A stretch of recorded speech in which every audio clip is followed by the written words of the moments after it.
In this video, Mark and I will show you how to make an ear mould made of self-curing methyl methacrylates, or a hard acrylic ear mould for behind the ear hearing aid. We'll show you the equipment that you need and the procedure that you'll go through to make that from start to finish, from an impression all the way through to the finished product.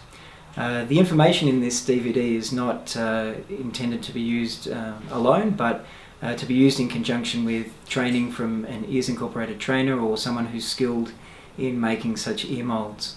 These hard acrylic ear moulds are quite easy to make, and they're very helpful for people, audiologists and others who are fitting hearing aids in countries where there isn't ear mould manufacturing. The first step is to prepare the ear impression, and we do that by marking on the ear impression the area where we're going to cut. So we make that marking all around the back of the concha there, coming up to the base. Keep moving around where the tragus portion would be, and then coming back up into the key area. And at the same time, we also want to make sure that we get the length of the canal correct, and this is ideally done by the clinician. We're going to take it just there at the second bend there. If there are two ear impressions, you want to make sure that both of them are at a similar length.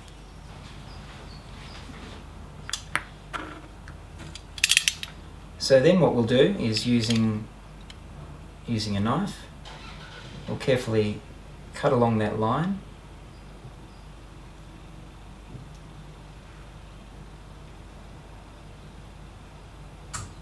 And through to the other side.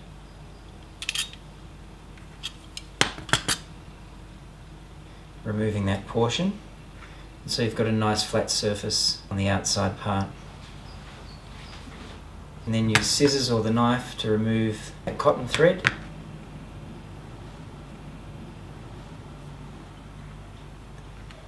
Using the knife again to cut the length of the canal where you've marked.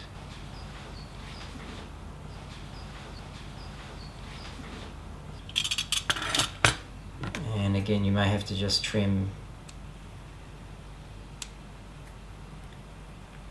that cotton at the end.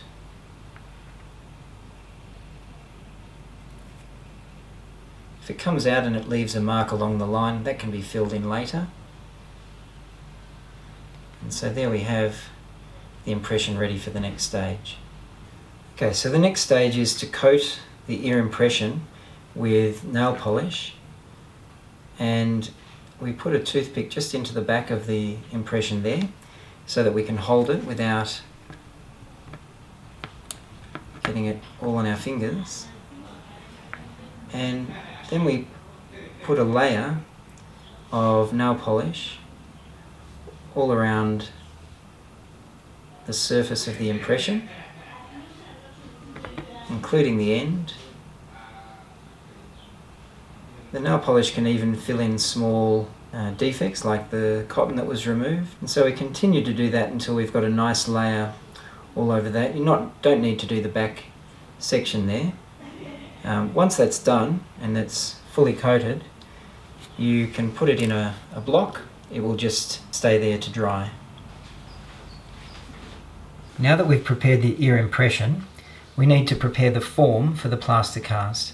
So this is just some plastic that's been cut from a plastic bottle, and with an elastic band we just put that around like that so that it's ready for plaster to be poured into there. So next we're going to make the plaster cast from plaster of Paris that can be obtained from dental clinics where you've got a fine plaster of Paris, not building plaster. And there's 2 scoops of those, 2 spoonfuls of those, with enough water to make a thick paste. And that needs to be mixed for about 1 minute until it's all mixed in.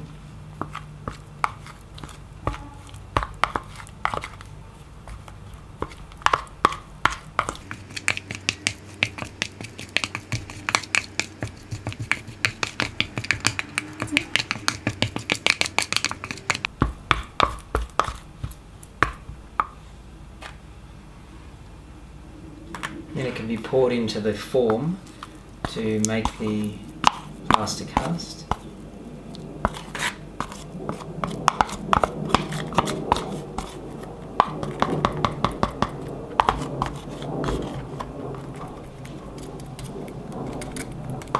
So next we must take the impression that's been coated with nail polish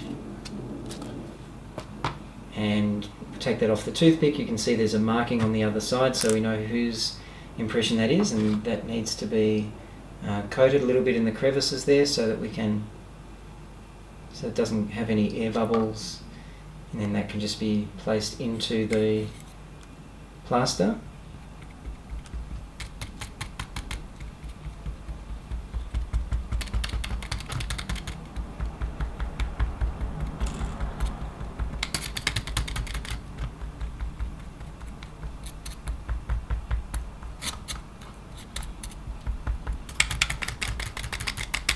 Just tapping to remove air bubbles. It doesn't need to be smooth on top. We can adjust that at the next stage. Okay, so now that the plaster of Paris plaster cast has set, we're going to take off the elastic band and then open up the plastic bottle, which had already had a cut in it, to make the form. And using a knife, we need to trim around the plaster cast so that we can prepare it and also to remove the impression that's going to come out of that plaster cast.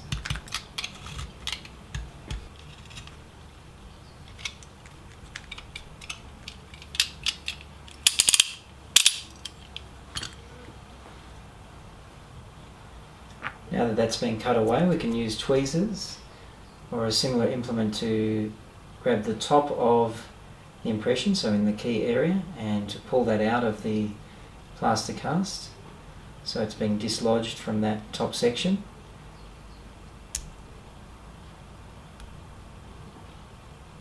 And then to the base of the impression towards the canal portion, just giving it a twist as if it was being taken out of an ear.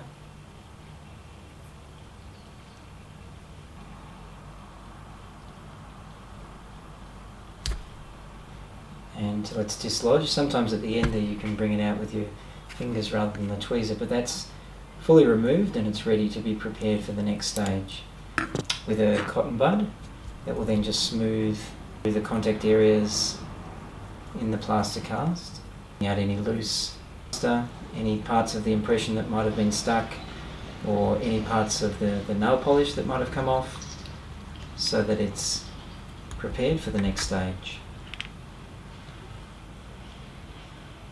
The next stage is to put separating fluid or cold mould seal into the plaster cast, and that will need to be covering all sections, and so with a cotton bud or cotton tip you can make sure that that's covering everywhere, and that replaces the layer that was formed by the nail polish.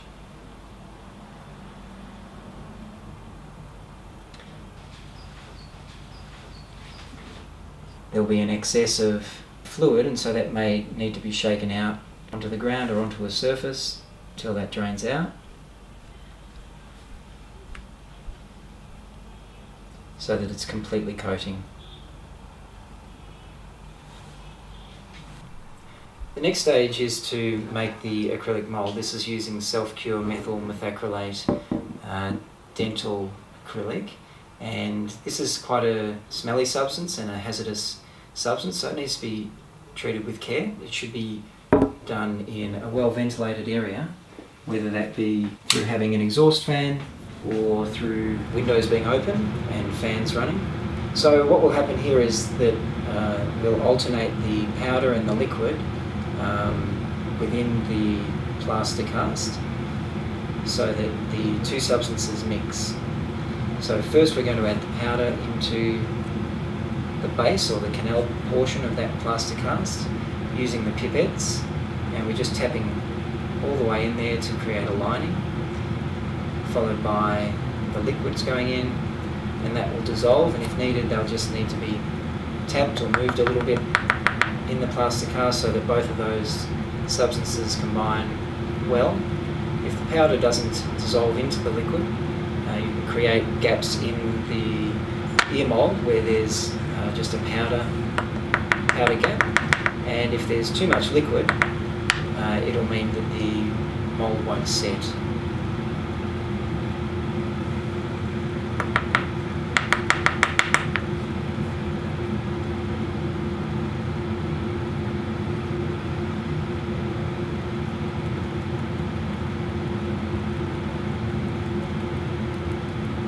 Once the canal portion is filled, we then continue through the base of the ear mould, and then through into the concha portion, and then finally up into that key area.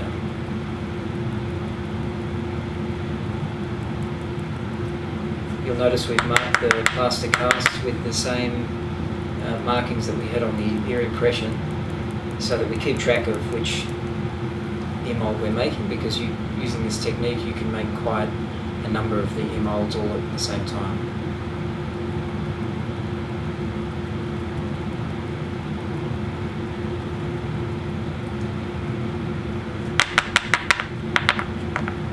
And so while the plaster of Paris only required a couple of minutes for drying time or to be set, the acrylic requires more like 10 to 15 minutes before it's fully hardened and formed, and so it needs to be set aside for that time.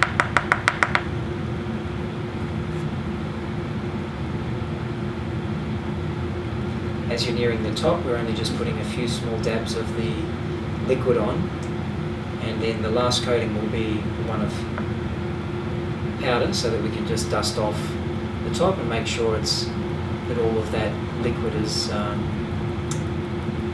being soaked up.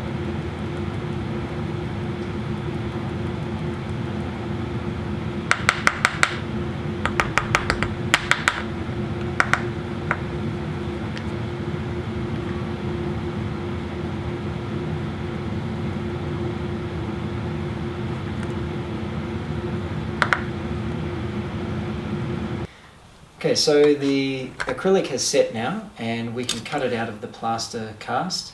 We don't need that any longer. So with a knife, we're just going to cut through the plaster so that we can lever out the acrylic.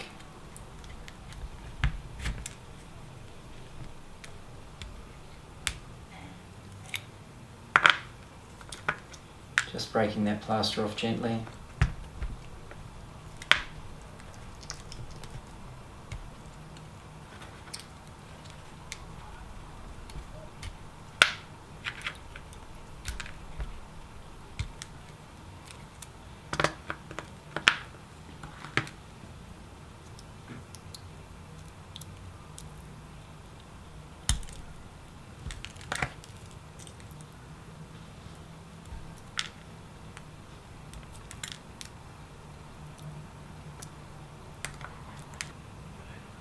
So the layer of separating solution is coming off there as well.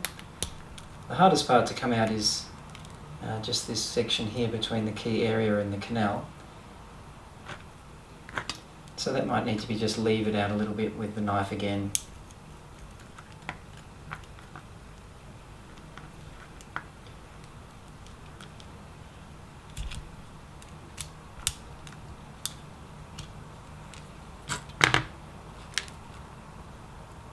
And then the rough areas will need to be smoothed with some,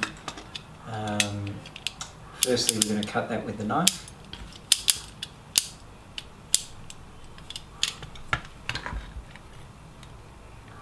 Obviously being very careful with that knife.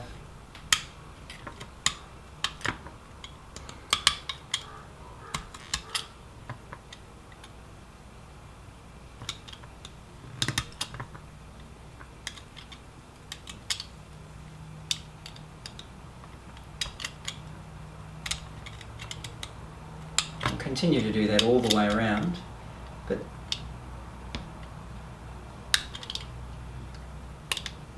those parts can also be taken off with a grinding wheel or drill bits with the bench grinder that we'll be using for the next stage.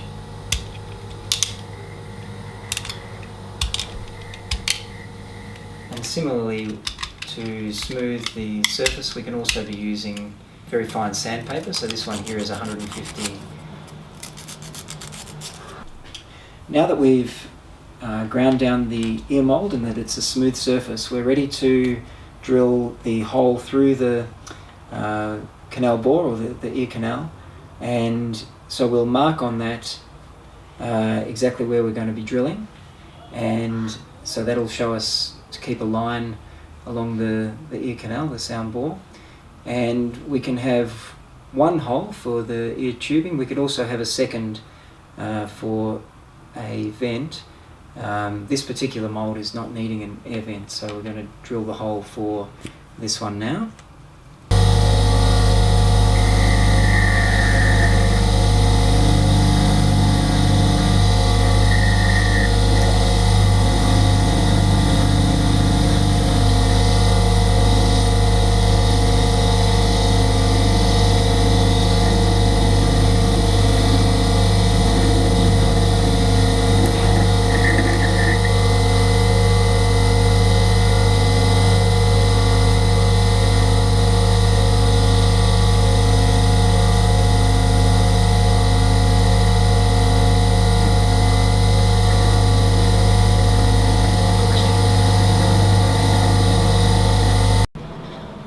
We're now ready to polish the ear mould, and it's important when we're grinding and using the materials that we've got safety gear working.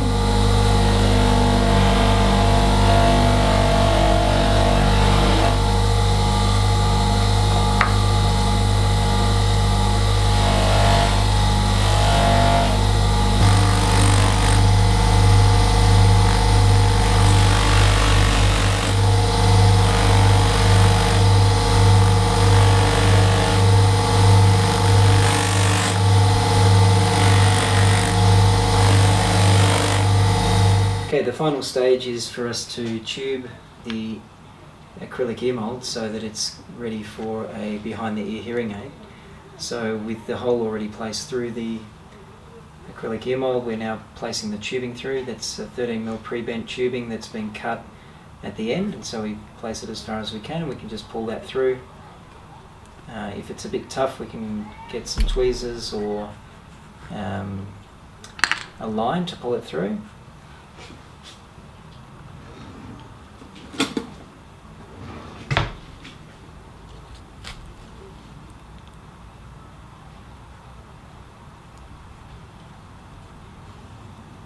And the positioning of the tubing is very important. The part that's going to be connecting to the behind the ear mould needs to be angled in toward the head as it will be placed, and then angled to the front at about a 1 o'clock position, so that it's just sitting in front of the key area.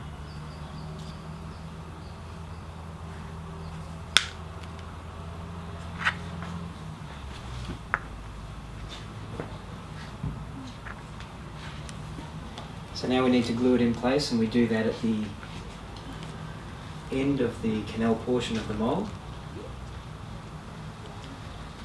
If we do it on the other side, the glue will become hardened and will harden the tubing, which will make it more brittle, and so it'll have to be replaced more often.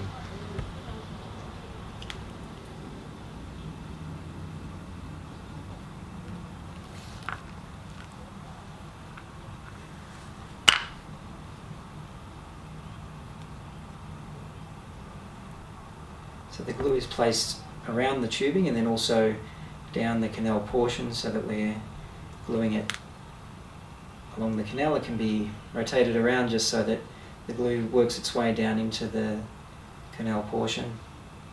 That can be wiped off. It can also, once it's hardened, we'll need to cut the end tubing off.